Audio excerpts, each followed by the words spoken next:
Ladies and gentlemen, it is really great honor for me to be here in the Institute of Global Justice and to have so many of you being interested to listen to the speech of representative of Georgia, small country which time to time makes news headlines, and we managed to do it about 2 weeks ago once again, and Dr. Williams just mentioned that. I'll try to address the most important things, including the domestic politics and development. I'll try to brief about the process of integration with the European Union and NATO and where we are in this journey. I'll try to inform you what's going on in Southern Caucasus, in the region where we are located, and also what is going on in Eastern Europe and what we feel, what we see, what we predict could happen as time goes, and where the next problems could emerge. Problems, of course, after the actions and policy of Russia. We are here, delegation of Georgian Parliament, at the invitation of our colleagues from Dutch Parliament. We have representatives of the opposition and staff members from Georgian Parliament. We already had 1.5 day meetings with our colleagues, with the Ministry of Foreign Affairs of Netherlands, and I can tell you that this was very timely and very productive visit, because we once again found here friends who are eager to help Georgia, who are continuing their policy for supporting this country to become more democratic, better integrated in wider Europe, and better secured from the problems which we experienced during many years.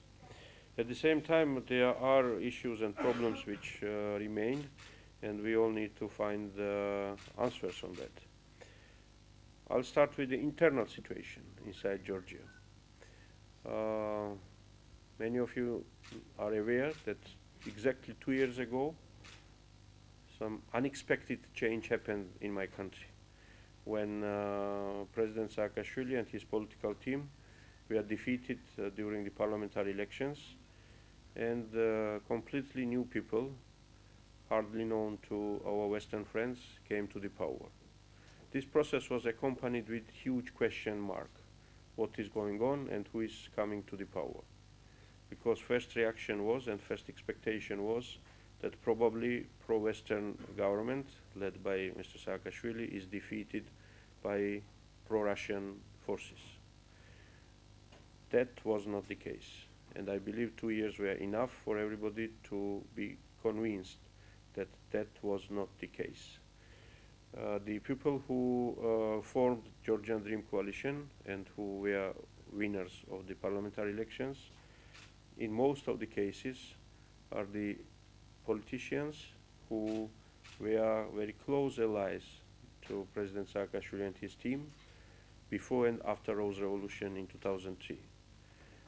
These people, being working and fighting with him against corruption, in favor of Western orientation of Georgia, became increasingly disappointed about the policies of the previous government, and that's why we went to the opposition, and not because we were challenging the choice of Georgian people, which is expressed by more than 20 national elections, and the people always are voting for one or another pro-Western leader and pro-Western political parties.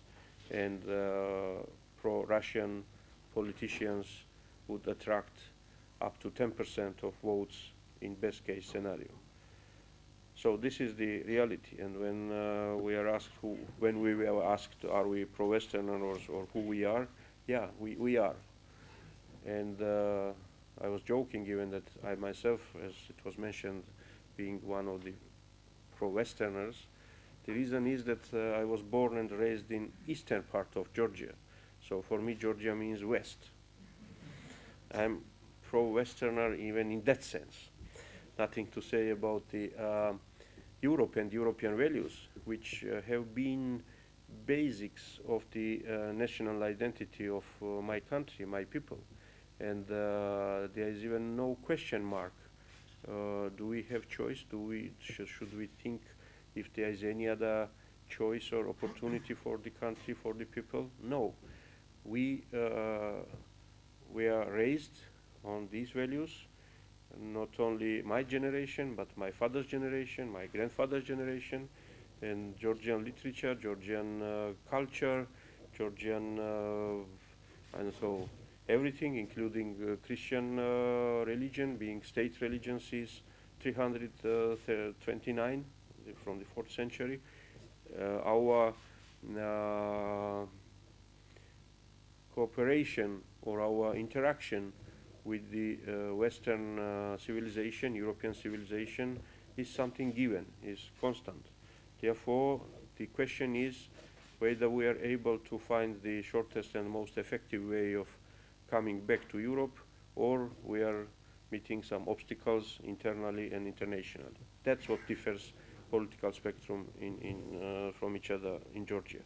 So on this slide, the events of last 2 weeks should be explained, because the fact is that one of the most prominent pro-Western, pro-NATO political leader, who was Minister of Defense, was fired by the Prime Minister, and after a few hours, Minister of Foreign Affairs and Minister of European Integration, who were from the same political group, resigned from their positions. And they made very loud statements that the direction of development of this country is under threat.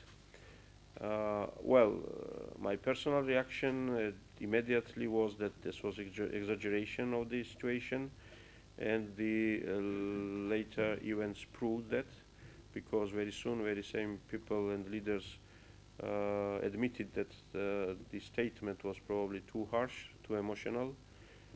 This is one thing. Second, there are new people appointed in those positions, and they are already doing their job. They are now in Brussels, having meeting within the frameworks of the Association Council, and they, by their biography and by their names and by their actions, will make it clear to everybody very soon that nothing has been changed in terms of direction or orientation of the country.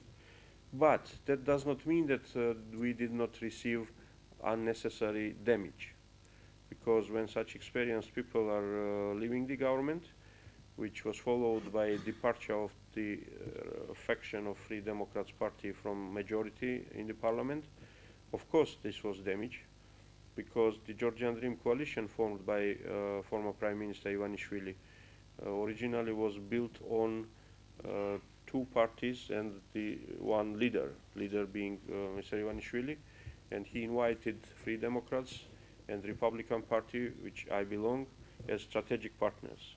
And these 2 groups, 2 parties being most outspoken pro-European political forces other than then ruling party National Movement. So yeah, it is the damage, and it raises very different kind of question. Not the question whether Georgia is changing its direction. No, the question is Georgia ready to deal with non-avoidable internal political and sometimes personal issues without such damage? Because these kind of things happen in every single country, especially when there is a coalition government. Parties are leaving or joining each other in the coalitions.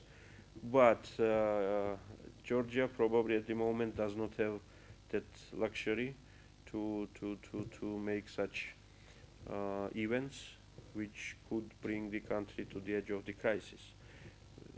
At this moment the crisis was avoided, but the image of the government and the image of the majority is hurted, and we are determined to work hard in order to overcome this damage.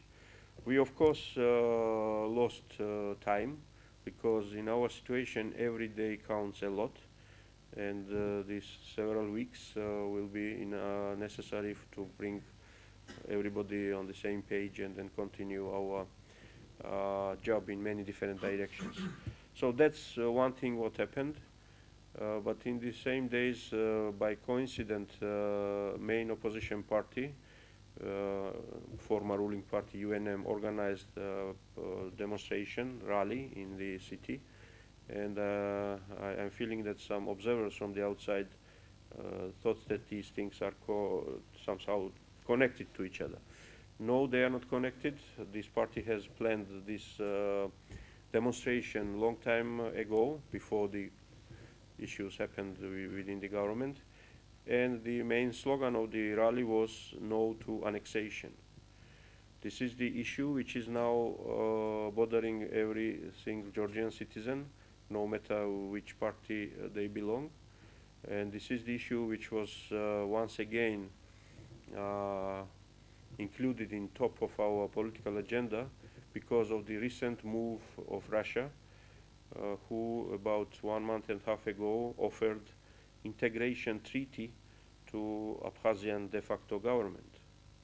And this treaty means nothing but annexation of Abkhazia, because it talks about joint military forces, joint security, joint pension system, joint education, joint border guards, and it even talks about introducing the similar standards as custom union will have for the participatory states. There is everything but stating that Abkhazia becomes part of custom union or Abkhazia becomes part of Russia.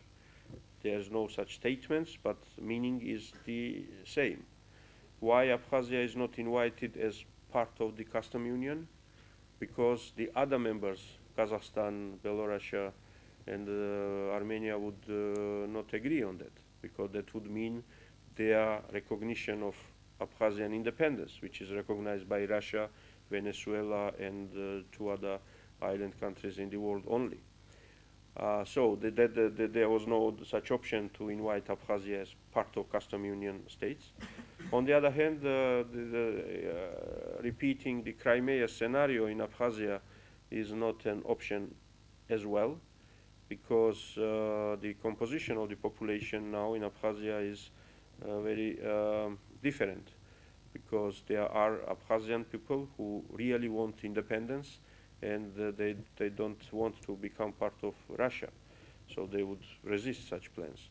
Also, there are about 40,000 ethnic Georgians who still live there. They are deprived of many rights, but it is a burden for the local authorities anyway, so it's not easy to swallow Abkhazia and make it part of Russian territory. So these kind of things, of course, will bother everybody. We, the government, parliament, adopted resolutions, made statements in this direction. We want to alert international community about these developments, and the opposition felt that they needed to raise this issue higher and organize this rally, which I mentioned just a few minutes ago. So I will not go in more details, but what I want to say is that the country at the moment is as stable as it was a few months ago. We have internal political issues which needs to be addressed, and some criminal proceedings are continuing, and we believe we should end this process sooner than later. But major issue which bothers everybody across the party lines and so on is the security issue, on which we are together, and what we blame each other is about who made mistakes in the past or who is making right steps in order to secure country from Russian aggression. This is the topic of discussion, and not something else, that there is other way around than becoming more integral part of the Western organizations, including NATO and the European Union and other institutions. What is happening in South Caucasus? As you know, Armenia joined the custom union, which was not, I believe, #1 choice for many Armenians and decision makers. But we all know that Armenia is in a very difficult situation because of old conflicts with Turkey and current conflict with Azerbaijan. In this situation, the problem of Nagorno-Karabakh is played very well by Russia on both sides. And during recent days, we saw some increased level of tensions there, and that is happening almost constantly. And it seems that through this, by this conflict or through this conflict, Russia has quite big leverage out there. We, Georgian authorities, made everything possible to convince our Armenian friends that the fact that we make kind of contradictory choices, they joined custom union, we signed association agreement, is not going to change our relations with Armenia. And we have this promise to Armenian friends that Georgia will not take any steps within the framework of association agreement which will hurt their economic or other interests. And we have complete understanding from our European friends that this is our policy, obligation, duty, and so on. Of course, we expect the same thing from our Armenian friends, that they will not be part of any decision within the custom union which is going to hurt interests of Georgia. We also both understand that in keeping our words, we are in better situation because this is the policy of European Union as well, not to punish anybody if they made different choice. But probably that's not the case in terms of main partner of Armenia within the custom union. So we understand the situation. We do not have guarantees that this will happen as we want, but by this I want to underline that there is understanding and cooperation between two countries. With Azerbaijan, we always had very close cooperation, economically, politically, and so on all levels, and that's what we are continuing. The same should be said with Turkey, and Turkey, Azerbaijan, Georgia is kind of sometimes is one triangle because the major regional projects, pipelines, railway, which is under construction and very soon will be connecting Baku port to Turkey Mediterranean ports, bypassing the Bosphorus. I mean, direct railway connection which goes through Georgia is another ambitious project, and there are many other ideas. And we continue this, and we want to expand this. And of course, this line, Azerbaijan, Georgia, Turkey, or Azerbaijan and Georgia, Black Sea, is the vital thing. And probably this is the most important thing which Russia is seeking to have under its control. Because at the moment, if you look at the map, there is a tiny corridor, about 50 kilometers wide, from occupation line of South Ossetia, where Russian military facilities are located, to Armenian border, where Gyumri military base is located from the Soviet era. So this is the 40-kilometer which is not under Russian military control. Everything else from North Pole to Iranian border, the Armenia-Iranian border, is under direct military control of Russia. And this is the main issue there, because if they establish control over this corridor from South Ossetia to Armenia, then they control not only Georgia, but everything which is in the east, to the east, Azerbaijan and Central Asian countries and everything, because there will be no access to Europe through this line. This is probably a major issue which everybody needs to understand when we are talking about possible threat of Russia to Georgia. In the wider region, of course, we see the developments in Ukraine. Unfortunately, these developments are following logic of Kremlin, and not the logic of anybody else. And we from our side are not optimistic that the situation will be improved anytime soon if everything goes as it goes. But most importantly, we are worried that together with new actions in Ukrainian direction, we may see actions towards the South Caucasus direction. And this treaty offered to Abkhazia is a first signal of that. Because if Russia decides, they can get 99% support on the referendum in South Ossetia for joining Russia. Because the people who are left there, and Georgians were pushed out from there in 2008, and people who live there, Ossetians, well, they have their relatives in Northern Ossetia, who there are hundreds of thousands, while in South Ossetia there are a few thousand citizens, and everything else is just military facilities of Russia.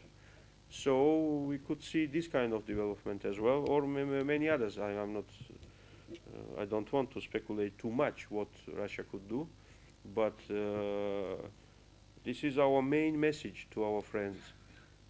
Don't forget Georgia, because yes, it is Ukraine where all the attention should go, or main attention should go there.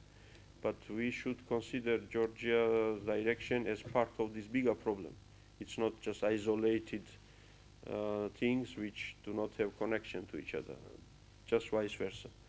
Therefore, we urge our partners not to forget mentioning the ongoing occupation of Georgia when talking about events in Eastern Europe. Don't forget this attempt to conclude the treaty with Abkhazia when talking about annexation of Crimea. And these are very important things for us. Well, I could continue, but probably it is better to leave more time for questions and answers. I would conclude with this statement again that decision of Georgian people reflected in the statements of politicians and the state agencies about our firm choice, our firm willingness to become part of the wider Europe stays there, and this is without question. But we have to find more time and resources for implementing the issues we have in the agenda. At the moment, we live under constant pressure, constant fear. Of course, it is affecting investors, it is affecting business people. Well, tourism is still growing because it seems that Georgia is still too attractive, and it's not the threat is not preventing people to come to Georgia, but of course it has its limitations. We know that democratic institutions need to be strengthened. We know that we need to learn a lot of things from developed democracies, but we need to have just opportunity for that, and we need to survive, because the long-term strategy how to deal with aggressive Russia for Georgia is not kind of completely acceptable formula, because until that long run comes, we may find ourselves in big problems. So we have this priority to act in the line of the international community. We should not allow ourselves to make some individual decisions or surprise the rest of the world. We understand that. But at the same time, we expect the similar understanding from the other side, from the European countries, US. Of course, with that note that we are not talking about Georgia only. We are talking about much bigger issues, much bigger region, and it's not about South Caucasus only. It's about Caucasus, Central Asia, and probably beyond, which is at stake at the moment. Thank you.